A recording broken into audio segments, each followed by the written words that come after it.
새 생명을 잉태하고 낳는다는 건 참 신비롭고 대단한 일이죠. 특히 요즘 같은 저출산 시대엔 애국자라며 칭송받아 마땅한 일이기도 하고요. 근데 사실 모든 임신과 출산이 축복 속에서만 이뤄지는 건 아니잖아요. 미혼모가 혼자 책임지지 못할 아이를 낳았다든지, 내리 딸만 낳은 집에서 또 딸을 낳았다든지, 세상 사람은 물론 가족들마저 등을 돌리는 경우도 참 많죠. 저 역시 마찬가지였어요. 첫 아이를 임신하고 낳기까지 시가와 남편으로부터 참 모진 수모를 많이 당했는데요. 돌이켜보면 그런 집구석하고는 애초에 인연을 맺는 게 아니었다 싶어요. 뭐 누굴 탓하겠어요. 부모님의 반대를 무릅쓰고 결혼을 감행했던 건 저 자신이었는걸요. 하지만 나름 억울한 부분도 많아요.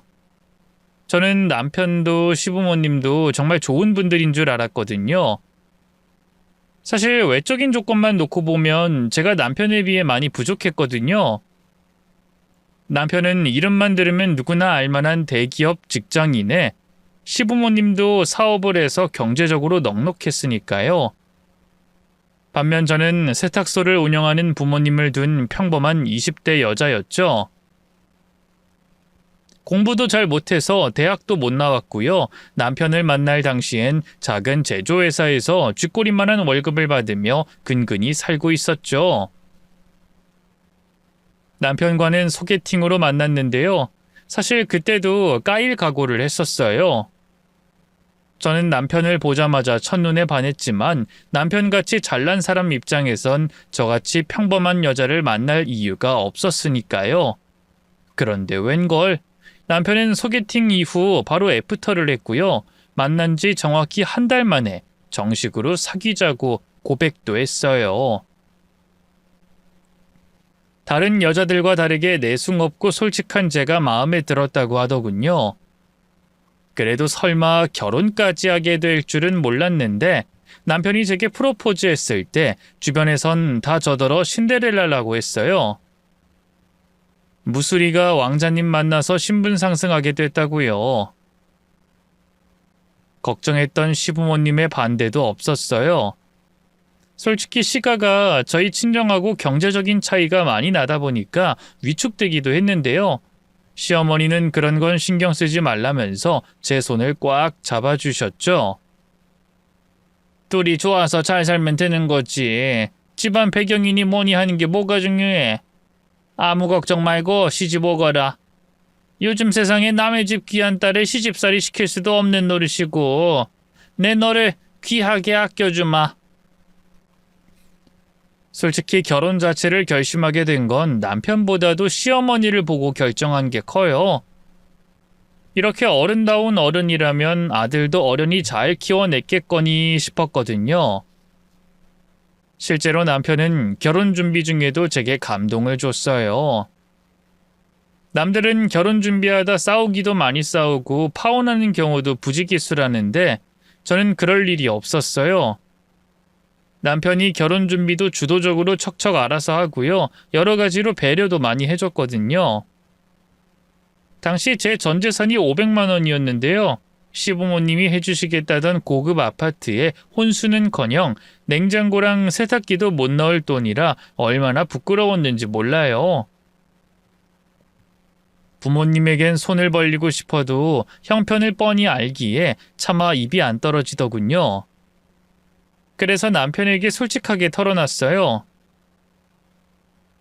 오빠, 내가 아직 사회생활 시작한 지 얼마 안 돼서 돈을 많이 못 모았거든. 작년에 엄마 무릎 수술할 때 내가 병원비를 다 대기도 했고. 그래서 말인데 내가 어느 정도 돈을 모을 때까진 결혼을 좀 미루면 안 될까? 뭐? 무슨 그런 걸로 결혼을 미뤄. 됐어. 그냥 결혼식이랑 집에 들어가는 돈은 내가 다 책임질게. 자기는 그냥 몸만 시집 와. 나도 염치가 있는데 어떻게 그래. 괜찮다니까. 난 자기가 나랑 결혼해주는 것만으로도 고마워. 돈이야 좀 더 여유되는 사람 있으면 되는 거지 뭐. 우리 부모님도 아무 말씀 안 하실 거야. 그래도 자기가 눈치 보이면 부모님한텐 비밀로 하면 되는 거고. 남편은 제게 너무 완벽한 사람이었어요. 다정하고 성실하고 나한테 헌신적인 모습까지 결혼식을 준비하는 내내 이런 남자가 왜 나 같은 평범한 여자를 선택했는지 의아할 정도였죠. 그러다 식을 일주일쯤 남겨두고 갑자기 남편에게 전화가 왔어요. 술에 잔뜩 취해선 집 앞이라고 잠깐 좀 보자고 하더군요. 평소 술은 입에도 안 대던 사람이라는 걸 알았기에 뭔 일인가 싶어 황급히 달려나갔는데요. 저를 보자마자 대성통곡을 하더라고요. 오빠 왜 그래? 무슨 일 있어? 자기야 미안해. 나 실은 자기한테 얘기 못한 게 있는데 그냥 두 눈 딱 감고 결혼한 다음 나중에 말하려고 했는데 너무 양심에 찔려서 그렇게 못하겠다. 실은 나 무정자증이야. 그 사람의 갑작스러운 고백에 뒤통수를 한 대 얻어맞은 듯 정신이 멍해졌어요. 무정자증이라니? 그럼 아이를 못 갖는다는 소리야? 맞아. 실은 전 여자친구하고도 이 문제 때문에 헤어졌거든. 그래서 자기한테 차마 입이 안 떨어지더라. 자기도 그 여자처럼 나 버리고 떠날 것 같아서. 아무리 그래도 솔직하게 말해줬어야지. 적어도 나한테 프로포즈 했을 때라도. 요즘은 아이를 원하지 않는 부부도 많다고 하는데 저 때만 해도 그렇게 흔한 일은 아니었어요. 결혼하면 아이를 갖는 게 당연한 시대였죠. 저 역시 사랑하는 사람을 꼭 닮은 예쁜 아이를 낳아 저만의 가정을 이루는 게 꿈이었고요. 그런 제 마음을 읽었는지 남편이 한층 더 애처로운 목소리로 말했어요. 미안해 자기야. 내가 좀 더 빨리 말했어야 했는데 용기를 내기까지 시간이 좀 걸렸어. 근데 나 진짜 자기가 없으면 안 될 것 같거든? 정말 많이 사랑해. 자기가 없으면 죽을지도 모른다고. 그냥 단순히 연애 노릇만 할 거였으면 애초에 자기 만나자고도 안 했어. 그리고 이런 내 마음 평생 변치 않을 자신 있고. 그러니까 그냥 우리 아이 없이 우리 둘이서 오순도순 행복하게 살면 안 될까? 솔직히 너무 혼란스러웠어요. 그래서 남편에게 며칠만 시간을 달라고 했죠. 고민하다 부모님에게도 말씀드렸는데요. 당연한 얘기지만 부모님은 결혼은 다시 생각해보자고 하셨어요. 특히 1등 사윗감을 물어왔다며 좋아하던 엄마가 노발대발하셨죠. 아니 그런 중요한 문제를 이제 말하면 어떡해? 씨가 없다니. 그게 제대로 된 남자라고 할 수가 있어? 애도 못 가질 거면 결혼을 해서 뭐해? 그냥 연애만 하고 살면 되지. 엄마 너무 그렇게 나쁘게만 말하지 마. 오빠도 나 잃는 거 무서워서 계속 혼자 끙끙거리다 솔직하게 말한 건데. 막말로 오빠가 바람을 피운 것도 아니고 도박이나 알코올 중독 같은 문제도 아니잖아. 어머머 얘 좀 봐. 너 이대로 박서방 아니 그 남자랑 결혼할 거니?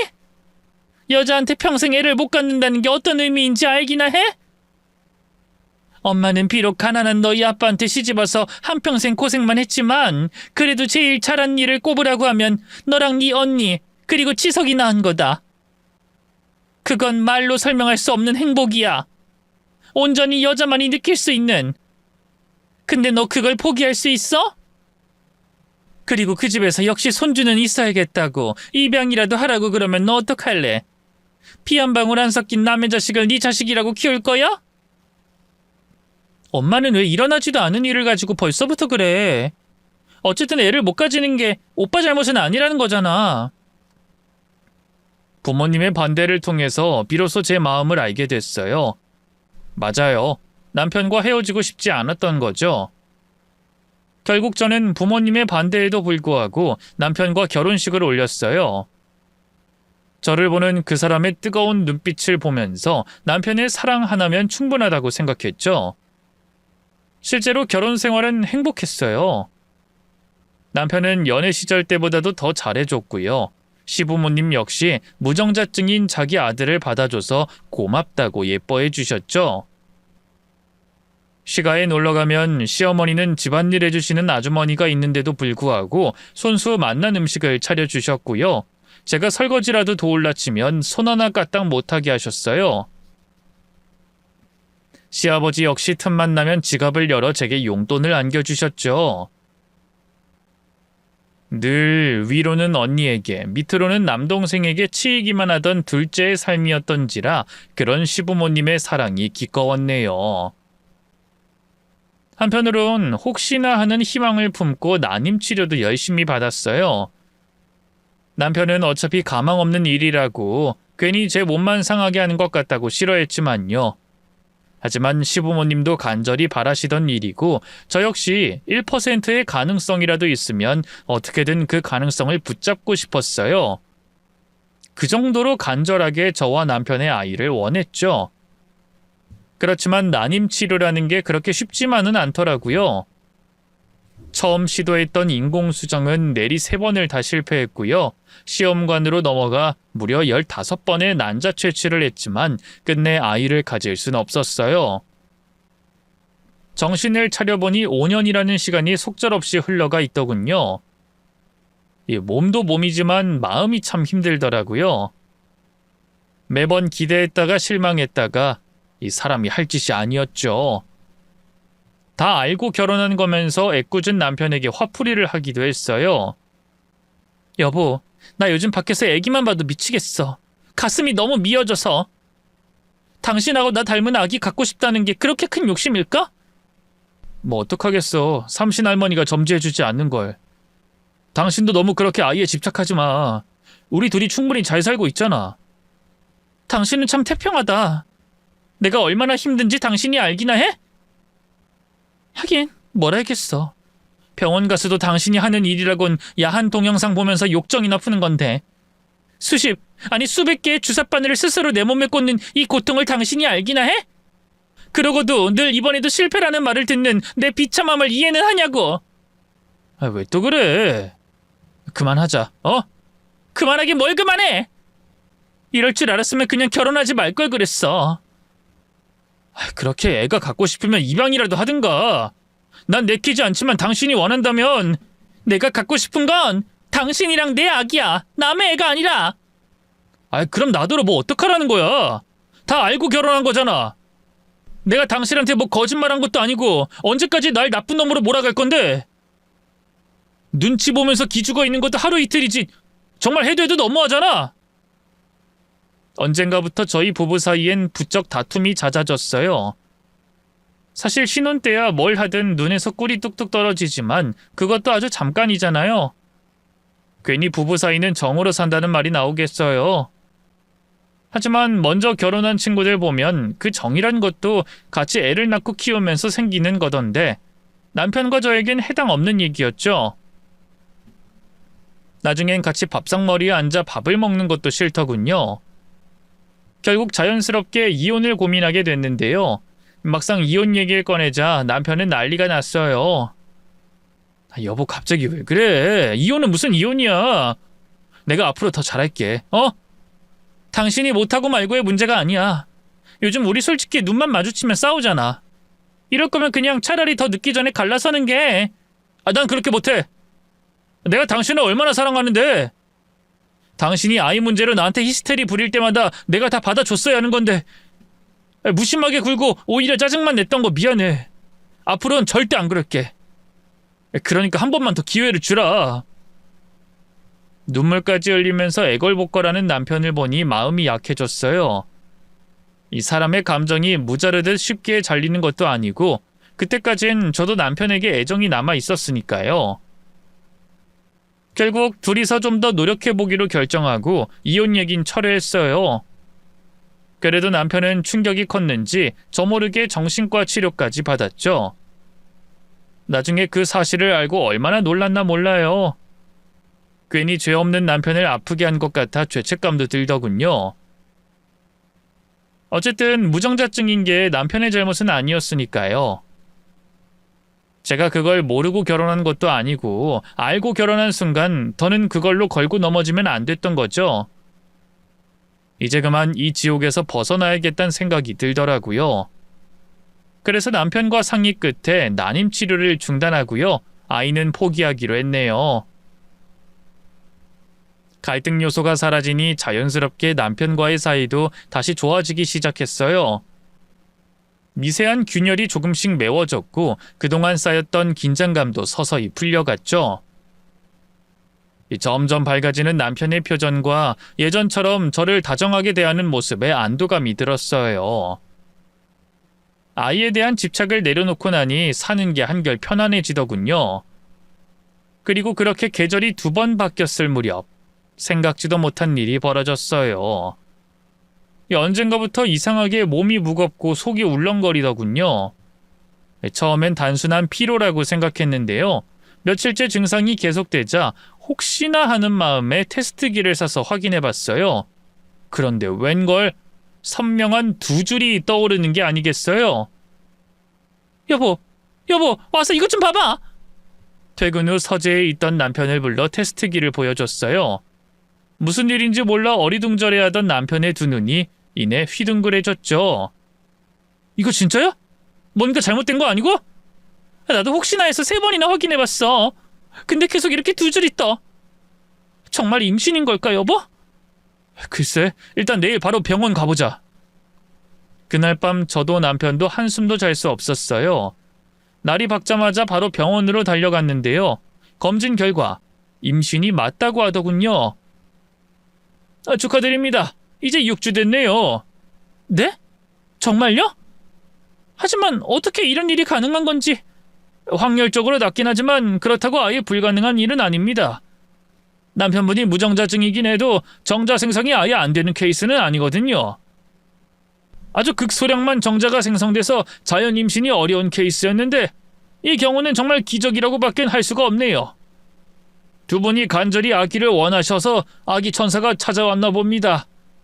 한 번 더 축하드려요. 의사 선생님의 축하 인사에 남편은 믿기지 않는다는 듯 울음을 터뜨리더니 이내 저를 꽉 안아줬어요. 여보, 고마워. 진짜 너무너무 고마워. 뭐라고 말해야 할지 모르겠다. 이거 꿈 아니지? 그치? 그럼 당연히 아니지. 만약 꿈인 거라면 우리 평생 이 꿈에서 깨지 말자. 남편의 말에 울컥 눈물이 났어요.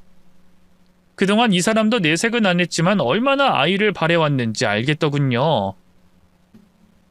집으로 돌아오는 길에 남편은 제 배에 손을 얹고는 속삭였어요. 우리 애기 이름 복권이로 할까? 병원에서 기적 같은 확률이라고 했는데 복권도 그렇잖아. 복권이? 그래, 좋아. 원래 태명은 그렇게 단순하게 지어야 애기한테 좋다더라. 복권아, 너 건강하게 무럭무럭 자라서 무사히 엄마랑 아빠 만나야 한다. 알겠지?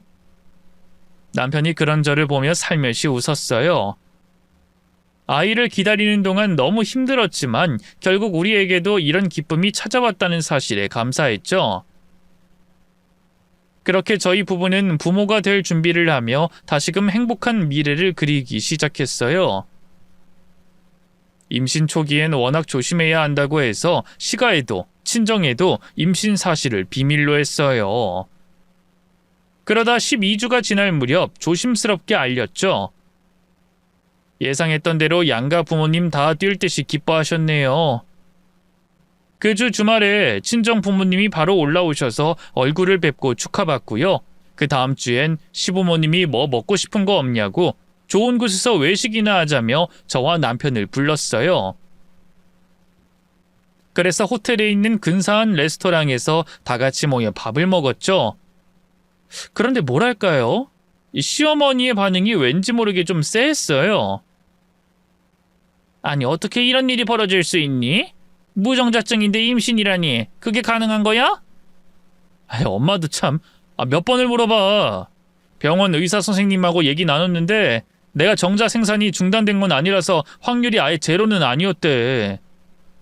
그치만 5년 넘게 그렇게 시도해도 안 되던 게 이렇게 갑자기 된다고? 아이고, 우리 엄마 속고만 살았나? 이 초음파 사진 보면 모르겠어? 아님 갑자기 할머니 된다니까 싫은 거야? 그게 무슨 말이야. 나야 당연히 기쁘지. 기쁜데 너무 얼떨떨하니까 그래. 시어머니는 초음파 사진을 손에 들고도 여전히 찝찝한 표정을 지었어요. 좀 이상하잖니? 무정자증인데 이게 정말 가능한 일이야?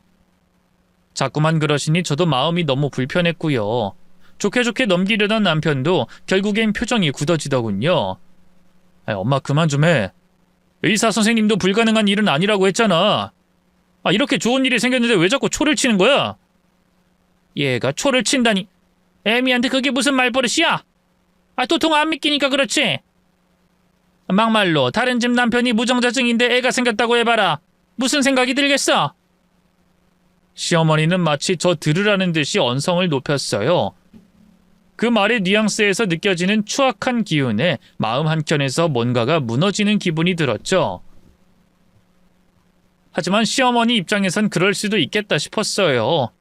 그래서 최대한 침착하게 차분한 미소를 지어 보이며 입을 열었죠. 어머님, 아시잖아요. 저한테 이의밖에 없는 거. 선물처럼 찾아온 우리 복권이 예뻐해 주세요. 네? 아, 그래. 누가 안 예뻐한다든. 일단 낳기만 해봐라. 아들이든 딸이든 내가 어화둥둥 업고 다닐 테니까. 아, 뭐 낳아보면 알겠지. 이 집안 남자들 워낙 자기 주장이 세서 하나같이 틀로 찍어낸 듯 생긴 게 똑같거든. 네 시애비랑 상철이 얘 얼굴만 봐도 알겠지. 만약 뭔가 감추는 게 있다면 지금이라도 솔직하게 말하는 게 좋을 거야. 너무나도 제 외도를 의심하는 말투였어요. 저는 순간 표정 관리에 실패해 입술만 깨물었고요. 그걸 지켜보던 남편이 참다 못해 목소리를 높였어요. 아니, 엄마 그만 좀 해! 아, 대체 지금 무슨 말도 안 되는 소리라는 거야? 이 사람이 애기 갖겠다고 얼마나 노력했는지 알면서 매일같이 병원 다니고 자기 손으로 자기 배에 주사 놓고 약 챙겨 먹고 스스로 몸 갈아가면서 살았던 사람이야. 드디어 그 노력이 결실을 맺게 됐는데 그동안 고생했다 축하한다 해주진 못할 망정 뭐 하는 거야? 아니 얘가 내가 뭘 어쨌다고 그래? 지금 이 사람 계속 의심하고 있잖아. 그게 얼마나 상처가 되는지 알아? 남편이 그렇게까지 화를 내면서 시어머니에게 대든 건 처음이었어요. 보다 못한 시아버지가 그만하라면서 제지하셨고요. 시어머니는 못마땅한 표정으로 입을 다물었죠. 결국 그날의 식사 자리는 불편하게 마무리가 됐어요. 집으로 돌아오는 길에 남편이 조용히 제 손을 잡아주더군요. 미안해 여보. 엄마가 워낙 옛날 사람이잖아. 난임 치료니 뭐니 그런 거 잘 모르니까. 그냥 자기가 납득이 갈 때까지 계속 물어본 것뿐이야. 너무 신경 쓰지 마. 응, 난 괜찮아. 너무 걱정하지 마. 뱃속에 우리 복권이를 생각해서라도 좋은 생각만 할 거야. 말은 그렇게 했지만 그날 시어머니의 그 의심 어린 눈빛은 쉽게 잊혀지지 않았어요. 마음 한켠에 남아 두고두고 상처가 됐죠. 하지만 시어머니의 만행은 거기에서 끝나지 않았어요. 며칠 뒤 시어머니가 저희 집으로 찾아오셨는데요. 저를 보자마자 대뜸 너무나 충격적인 말을 하더군요. 아니 얘, 내가 용하다는 무당한테서 우리 상철이 점을 좀 보고 왔는데 글쎄 우리 상철이 사주엔 자식이 없다지 뭐니? 네? 그게 갑자기 무슨 말씀이세요 어머님? 얘 좀 봐. 너 언제까지 그렇게 뻔뻔하게 잡아뗄래? 그러지 말고 그만 솔직하게 말해봐. 너 뱃속에 그 애 우리 상철이 아니지? 시어머니는 제 외도를 아예 확신하고 있었어요. 금방이라도 머리채를 잡을 기세로 저를 노려보더군요. 제게 그렇게 잘해주시던 분이 어떻게 이렇게 확 돌변할 수 있는지, 그것도 제가 잘못한 일이 아니라 너무나도 황당한 이유로 말이죠. 저는 억울함에 덜덜 떨다가 간신히 입을 열었어요. 어머님, 그게 대체 무슨 말씀이세요? 제가 그 이르고 다른 남자랑 바람이라도 피웠다는 말씀인 거예요? 솔직히 상식적으로 말이 되니? 우리 상철이 무정자증이라 그동안 얼마나 내가 마음고생을 많이 했는데. 너 전에 만났던 아가씨가 얼마나 완벽한 애였는지 아니? 정치인 아버지 밑에서 곱게 자라선 외모도 학벌도 출중한 아가씨였는데 우리 상철이가 얼마나 잘 어울렸는지 모른다고. 근데 결혼 전에 그쪽 집안에서 건강검진에 난임 검사까지 싹 해보자는 게 아니겠니? 요즘은 다들 그렇게 한다면서. 그때만 해도 별일이 있으랴 싶어서 허락한 건데 우리 상철이 무정자증이라는 결과 나오자마자 그 집안에서 손절한 거 아니야. 그건 뭐 수술을 하든 뭘 하든 고칠 수 없는 거라고. 근데 네가 이렇게 덜컥 임신을 하니 내가 믿을 수가 있겠어? 난임 치료만 해도 5년 넘게 받았는데 한 번도 성공한 적이 없었잖아. 남편의 전 여자친구 얘기까지 입에 올리는 시어머니가 너무 싫었어요. 저에 대한 존중이라곤 조금도 없어 보였죠. 몇 번을 말씀드려요. 병원에서 아예 불가능한 일은 아니라고 했다고요. 뭐 소견서라도 떼서 보여드려요? 병원에선 당연히 시끄럽게 만들고 싶지 않으니까 불가능은 아니라지. 괜히 말 보탰다가 소송 걸리면 자기들만 골치 아파지니까. 원래 산부인과에서 성병이나 임신 관련해선 절대 입 안 된다더라. 마치 벽과 대화하는 기분이었습니다. 결국 저는 입을 꼭 다물 수밖에 없었는데요. 시어머니는 그걸 보고 제가 캥기는 게 있다고 생각했는지 더욱더 언성을 높이더군요. 내가 오죽하면 무당까지 찾아갔겠니? 그 양반이 워낙 용한 양반이라서 땡땡 실업 사모가 늦둥이 가진 것도 딱 예견했거든. 내가 설마 해서 상철이 사주 물어봤는데 상철이 팔자인 자식이 없다고 하더라. 그럼 네 뱃속에 애는 뭐겠어? 다른 놈 자식이란 소리지. 제가 결혼 후 다른 남자 손이라도 한번 잡아봤으면 억울하지는 않겠어요. 남편을 만난 후 늘 정숙하게 살아왔던 전데 그런 오해를 받으니 미치겠더군요. 어머님, 제가 어머님이 계속 못 믿어 하시는 것까진 참으려고 했는데요. 이런 모욕을 주시는 건 정말 너무하네요. 저 어머님이 그토록 바라던 박씨 집안 장손 품고 있는 몸이에요. 더는 이런 모욕하지 말아주세요. 아니 내가 뭘 어쨌다고. 너 괜히 찔려서 그러는 거 아니니? 찔리다뇨. 전 떳떳해요. 그 이 두고 다른 남자한테 한눈 판 적 없다고요. 뱃속에 우리 복권이도 그 이 애가 확실해요. 정 못 믿겠으면 낳고 나서 친자 검사라도 해볼까요? 그래야 믿으시겠어요? 억울한 마음에 두 눈에선 눈물까지 절로 흘렀어요.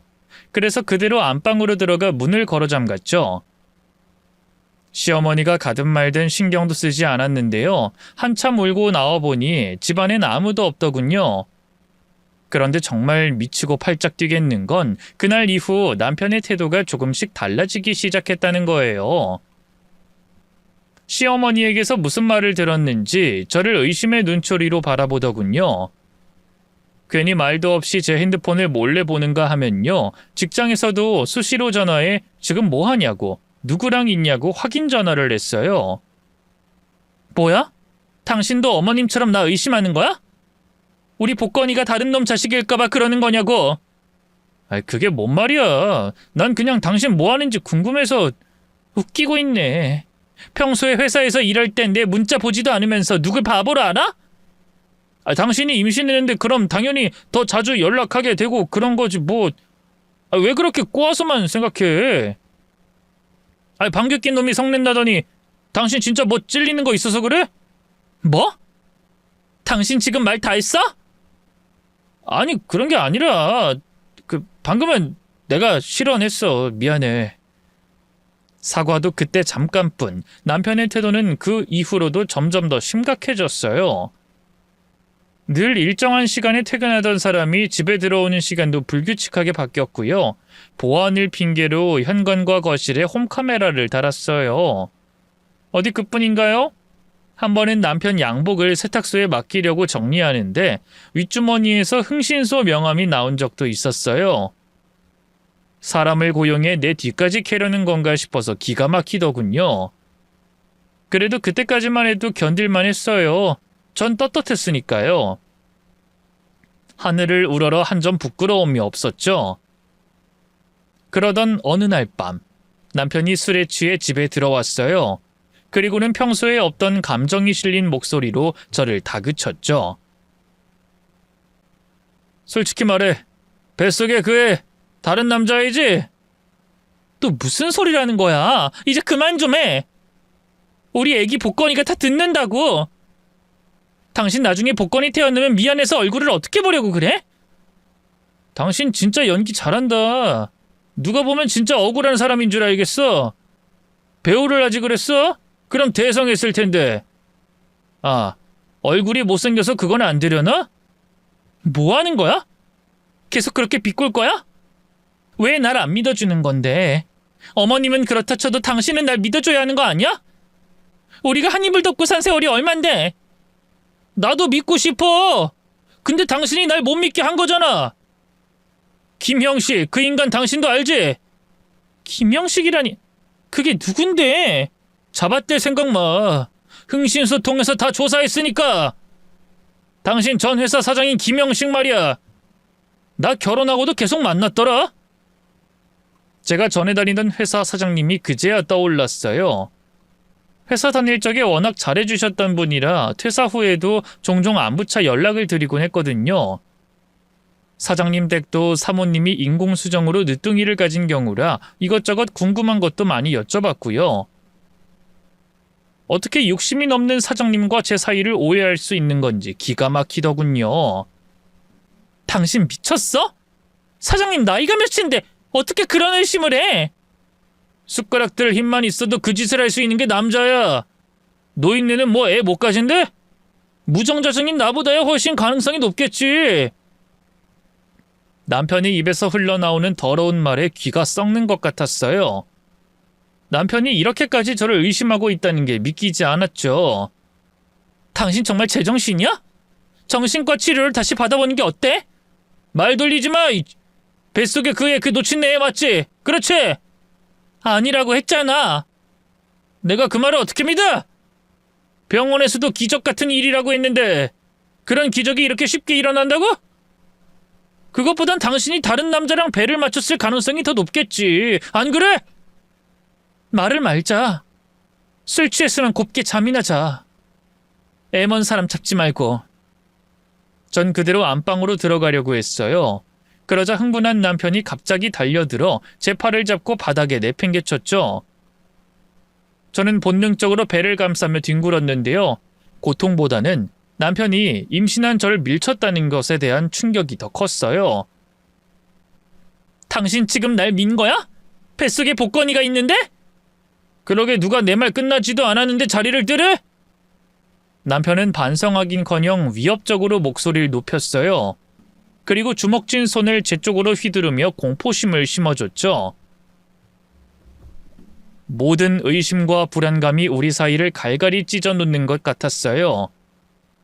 다음 날 술에서 깬 남편은 자신의 행동을 사과했지만 이미 저는 마음을 크게 다친 후였죠. 시부모님 역시 저를 괴롭히기는 마찬가지였어요. 제가 임신한 이후로 만날 때마다 표정이 굳어 있었고 말투 역시 예전과 다르게 날이 서 있었죠. 심지어 시어머니는 언젠가부터 집에 불쑥 찾아와 집안을 샅샅이 뒤지며 수상한 물건이나 증거를 찾아내려 했어요. 뭐 하세요, 어머님? 왜 제 방을 뒤지고 계신 거예요?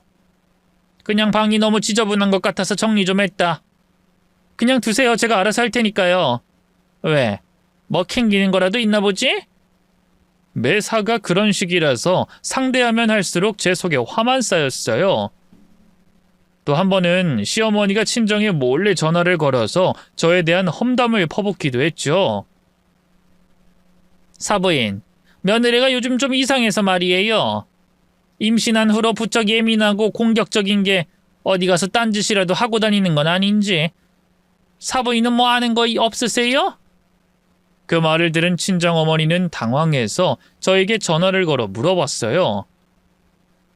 이게 대체 무슨 일이니? 안 싸더니 이상한 말을 하던데 너 진짜 무슨 일 있어? 일은 무슨 일이야. 아무 일도 없으니까 걱정하지 마. 친정까지 끌어들여 저를 압박하는 시어머니의 행동은 정말 견디기 힘들었어요. 날마다 의심의 눈초리 속에서 살아가는 게 지옥 같았죠. 이러다 스트레스로 유산하는 게 아닐지 걱정이 될 정도였네요. 시아버지 역시 잠자코 있지만은 않았죠. 저를 만날 때마다 아이 태어나면 친자 확인부터 하자 라는 말을 끊임없이 반복했어요. 심지어 법적으로 확실히 해두자는 식으로 직접 변호사를 알아보겠다는 얘기까지 꺼냈죠. 우리도 확실히 해야지. 만약에 네가 억울하다면 법적으로 확인하는데 아무 문제 없지 않겠냐? 아버님, 전 정말 억울해요. 왜 제 말을 믿어주시지 않으세요? 믿고 싶지. 근데 무정자증이라고 하는데 임신이라니. 그게 가능한 일이냐?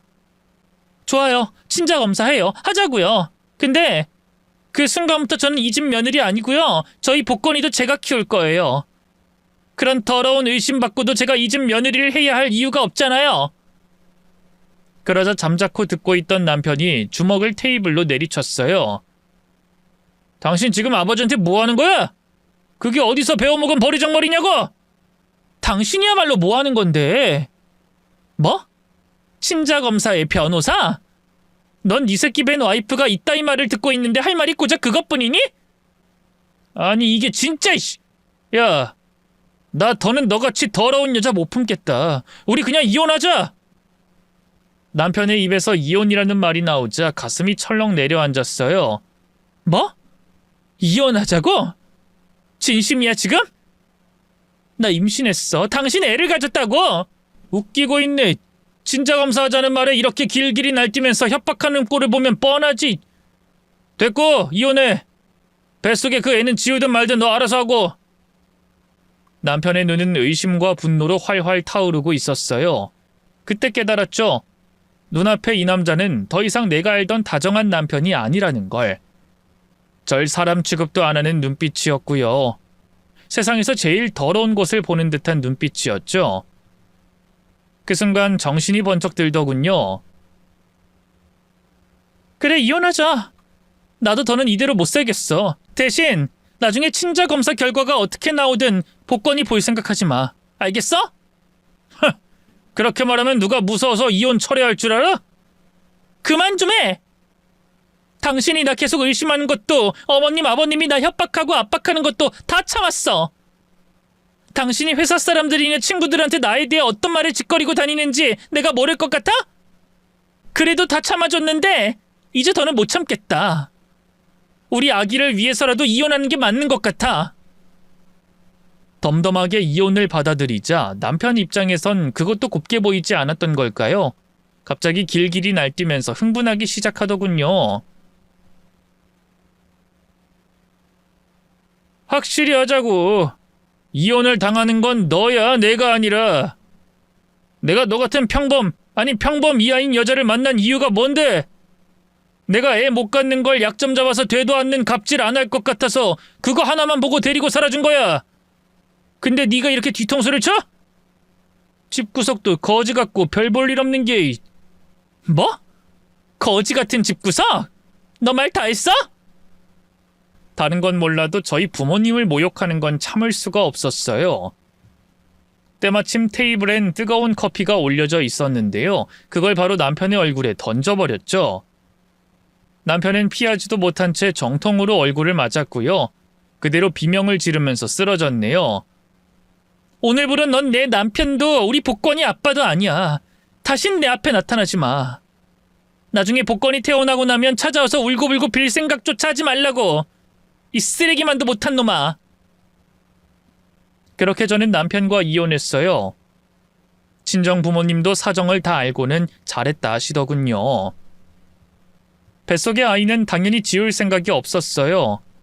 어떻게 가진 아이인데 꼭 무사히 낳아서 건강하게 키우고 싶었죠. 친정으로 내려갈까 고민도 했는데요. 워낙 시골이라 병원이 너무 멀고 변변찮았거든요. 그래서 저 혼자 임시로 작은 원룸을 구해 살았어요. 외롭고 힘든 시간이었지만 그래도 혼자가 아닌 뱃속 아이와 함께였기에 버틸 수 있었네요. 그리고 마침내 출산일에 임박해 무사히 아이를 낳을 수 있었는데요. 갓 태어난 저희 아들을 보는데 눈물이 쏟아지더라고요. 우리 아들 드디어 네 얼굴을 보는구나. 앞으로 잘해보자. 그 말만 남기고 저는 까무룩 정신을 잃었어요. 그리고 다시 눈을 떴을 땐 제일 먼저 남편 생각이 나더군요. 이미 전 남편이 되어버린 인간이지만 그래도 알리는 게 도리라고 생각했어요. 그래서 망설이다 전화를 걸었죠. 나 방금 복권이 나왔어. 그래도 당신한텐 알리는 게 맞는 것 같아서 연락한 거야. 저는 대체 무슨 기대를 했던 걸까요? 한참의 침묵 끝에 돌아온 대답은 너무 차갑고 잔인했어요. 그걸 내가 왜 알아야 하는데? 다른 놈이란 정분 나서 만든 더러운 새끼를. 당신 정말 계속 이럴 거야? 복권이가 정말 당신 애가 아니면 내가 이렇게 애 낳고 전화를 하겠어? 인연이 정말 끝까지 더럽게 나오네? 이년아, 그 애가 내 애라는 증거가 있어? 너 내 돈 노리고 그러는 거지? 집에서 편하게 내 돈으로 놀고 먹다가 지금 이혼하고 나선 죽겠으니까 이러는 거 아니야? 내가 아직도 너한테 잡혀 살던 호구인 줄 아나 본데 정신 차려. 난 이미 너랑 뱃속에 그 누구 자식인지도 모를 더러운 애 다 잊었으니까. 저를 뭐라고 욕하든 상관없었어요. 하지만 갓 태어난 제 아들을 욕보이는 것만큼은 참을 수가 없더군요. 당신은 정말 여전하구나. 그래, 나도 더는 이렇게는 억울해서 못 살겠다. 복권이도 태어났겠다. 친자검사 한번 해보자. 만약 당신 자식 아닌 걸로 나오면 내가 당신한테 50억 줄게. 근데 만약 정말 당신 자식으로 나오지? 그땐 당신이 나한테 50억 주고 싹싹 빌어. 뭐? 50억이 뭐 애들 장난이야? 그리고 네가 50억이 있긴 해? 없지. 근데 난 어차피 이길 거라 상관없거든. 왜? 자신 없어? 뭔 소리야? 내가 왜 자신이 없어? 그럼 당장 이리로 튀어와서 네 머리카락이든 피든 내놔 이 새끼야. 내가 그런 헛짓거리를 왜 하냐? 그렇게 마지막까지 발악한다고 해서 내가 믿을 것 같아? 전 남편은 기막혀하면서 전화를 끊었어요. 결국 며칠 뒤 어느 정도 몸을 추스른 저는 홀로 아이를 데리고 퇴원할 수밖에 없었죠. 병원에선 연계된 산후조리원을 권했지만 땡전 한 푼 없던 제겐 사치나 다름없었네요. 친정으로 내려가 몸을 풀 생각이었어요. 그런데 병원 앞에서 막 택시를 잡으려던 순간이었어요. 갑자기 뒤에서 누군가 절 부르더군요. 돌아보니 놀랍게도 전 남편이 서 있더라고요.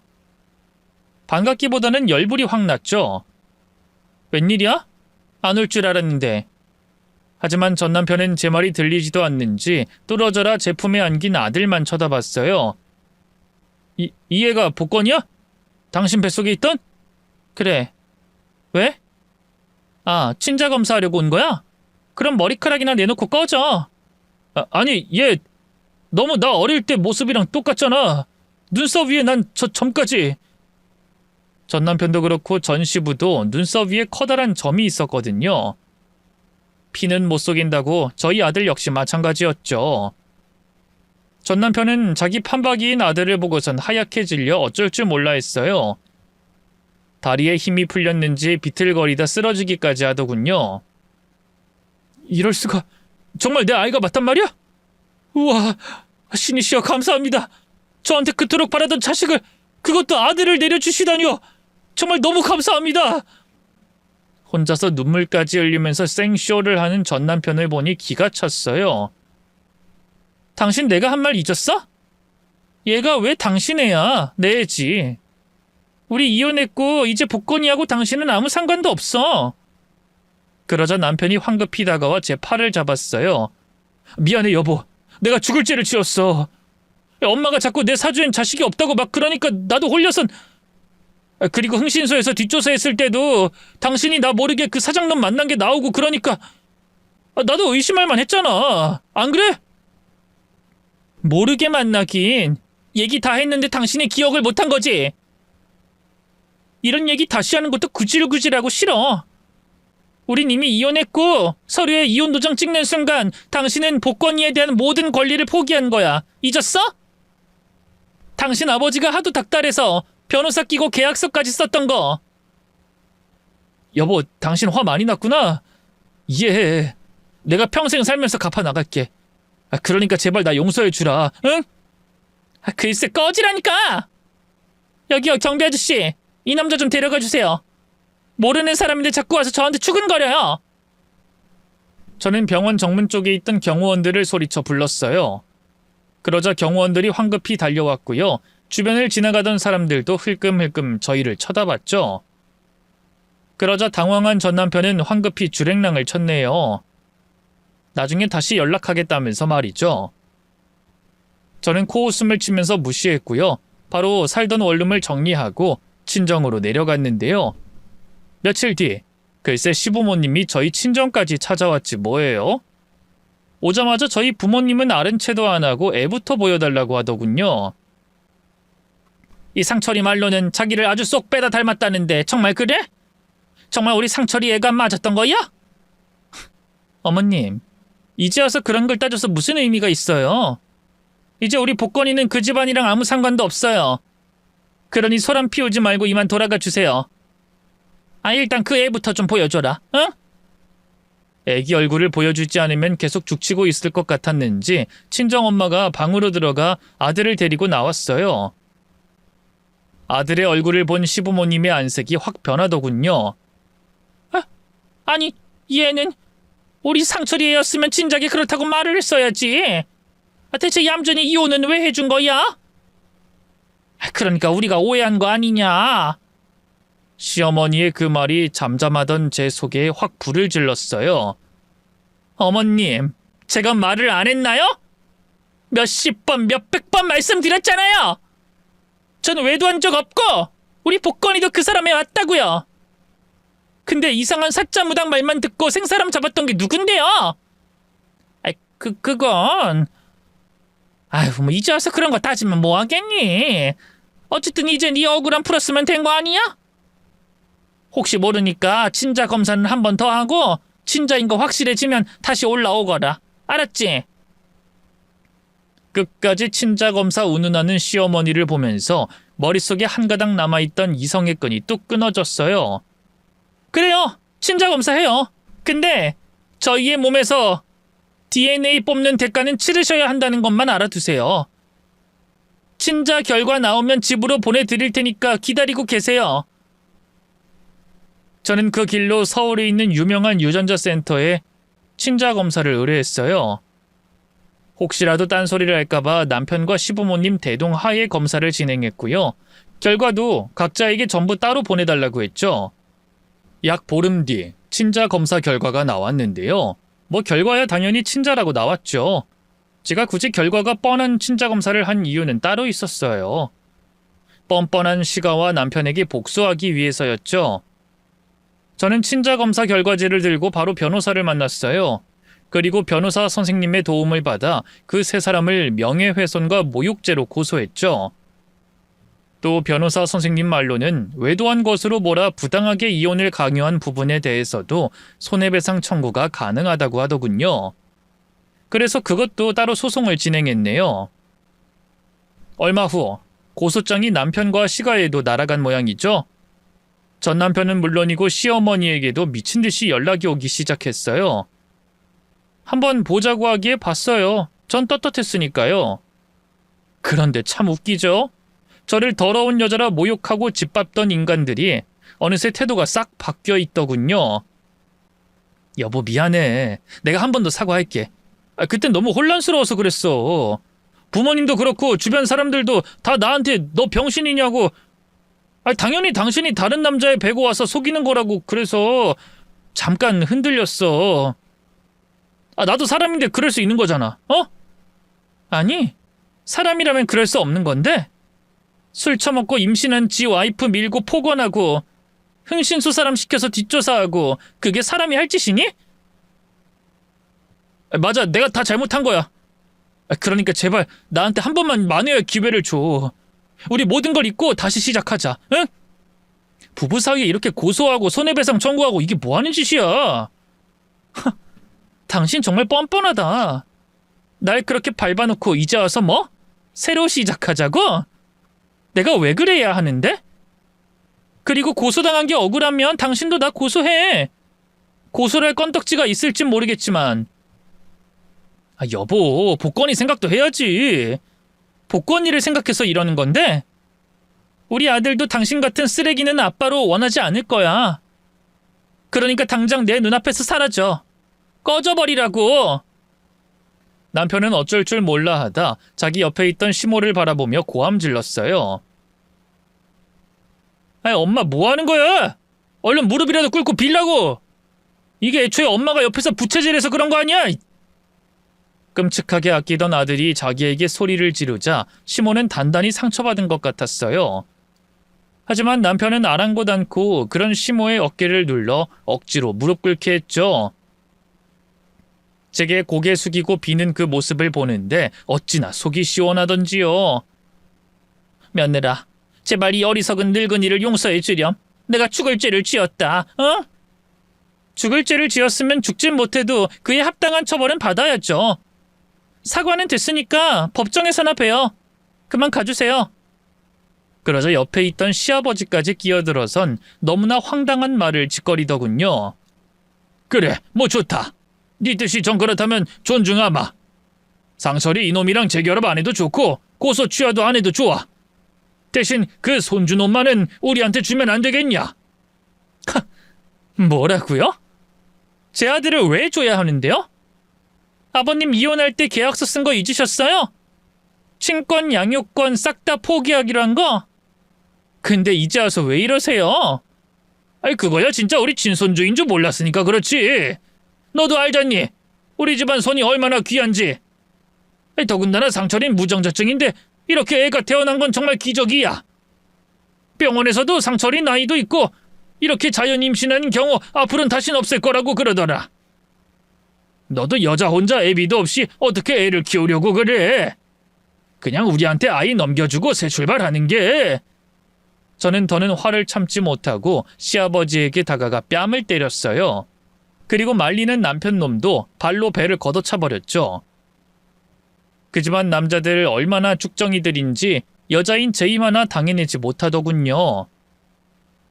저는 바닥을 구르는 그 인간들을 내려다보면서 말했어요. 더 길게 말할 거 없고 이만 돌아가세요. 저희 복권인 제가 키울 거고 당신들은 평생 머리카락 한 올 못 볼 테니까. 이럴 시간에 변호사 선임해서 재판 대비나 하라고요. 나한테 전 재산 뜯기기 싫으면. 그 말을 끝으로 저는 자리를 박차고 일어났어요. 재판은 당연히 제 승리였어요. 저는 시가와 남편으로부터 억소리 나는 위자료를 받아냈죠. 제 복수는 거기서 그치지 않았어요. 제가 다니던 전 회사 사장님이 워낙 마당발이라 남편 일하는 업계 쪽으로도 아는 분들이 많았거든요. 그래서 남편의 만행을 전부 소문내줬고요. 결국 남편은 견디다 못해 회사를 그만둬버렸죠. 그 뒤로는 사업하겠다고 설치다가 모아둔 돈은 물론 시가 재산까지 다 까먹고요. 지금은 방구석 폐인으로 살고 있다 하더군요. 대를 잇겠다는 일념으로 재혼도 한번 했던 모양인데요. 2년도 안 돼 이혼하고 말았어요. 임신이라는 기적이 또 한 번 찾아올 리가 있겠어요? 팔자에 자식이 없다는 그 무당의 말이 어떻게 보면 맞았던 거기도 해요. 남편은 자기 어리석음으로 친자식을 잃게 된 거니까요. 결국 견디다 못한 시부모님은 저희 아들을 되찾으려고 소송까지 불사했는데요. 이미 남편이 이혼 당시 친권과 양육권을 모두 포기했고 저를 외도로 몰아가며 모욕했던 전적까지 더해져 패소했네요. 재판비만 몇천 날린 거죠 뭐. 반면 저는 아들과 둘이 잘 살고 있어요. 시가로부터 받은 돈으로 작게 사업을 시작했는데요. 나름 저희 모자 둘이서 잘 먹고 잘 살 정도로는 벌고 있습니다. 한때는 재혼을 할까 망설이기도 했는데요. 전 남편한테 워낙 크게 대어서일까요? 남자라면 저희 아들 말고는 쳐다보기도 싫더라고요. 요즘 들어 아들도 어느 정도 컸다고 여자친구도 생기고 저한테 비밀도 만들고 해서 섭섭하기도 한데요. 뭐 언제까지나 제품 안에 자식일 수만은 없으니까요. 저도 늦가기 연애를 시작하든 다른 새로운 취미 생활을 시작하든 제 인생을 살아보려고 합니다. 긴 얘기 들어주셔서 고맙습니다. 모두 건강하세요.